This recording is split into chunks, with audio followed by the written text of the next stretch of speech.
How much do I owe you? Nawa kake bina? How much do I owe you? Nawa kake bina? 10,000 naira. Naira dubu goma. 10,000 naira. Naira dubu goma. What is the day today?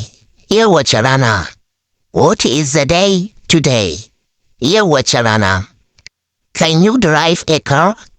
Ka iya tuka mota? Can you drive a car? Za ka iya tuka mota? Can you drive a car? Za ka iya tuka mota? Yes, I can. Zan iya. Yes, I can. Zan iya. Where were you born? A ina aka haife ka? Where were you born? A ina aka haife ka? I was born in Kano State. An haife ni a jihar Kano. I was born in Kano State.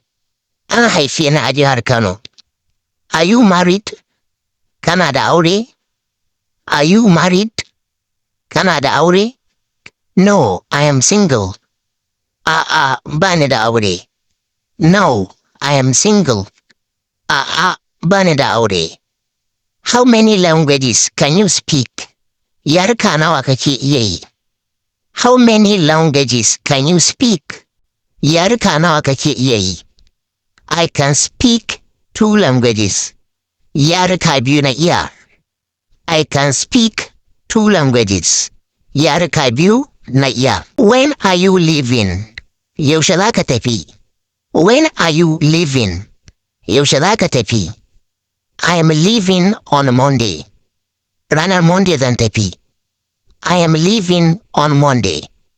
Ranar Monday zan tafi. Ga mutanen da suke so su iya magana da Turanci ko suke so su iya karatu da rubutun Turanci, ko da baka taɓa zuwa makaranta ba, ko karatu da rubutu na Hausa, ko da baka taɓa shiga aji ba, to kai tsaye ai mana magana ta WhatsApp ga namban mu na akan sikirin, ko kuma a duba profile akwai namban mu.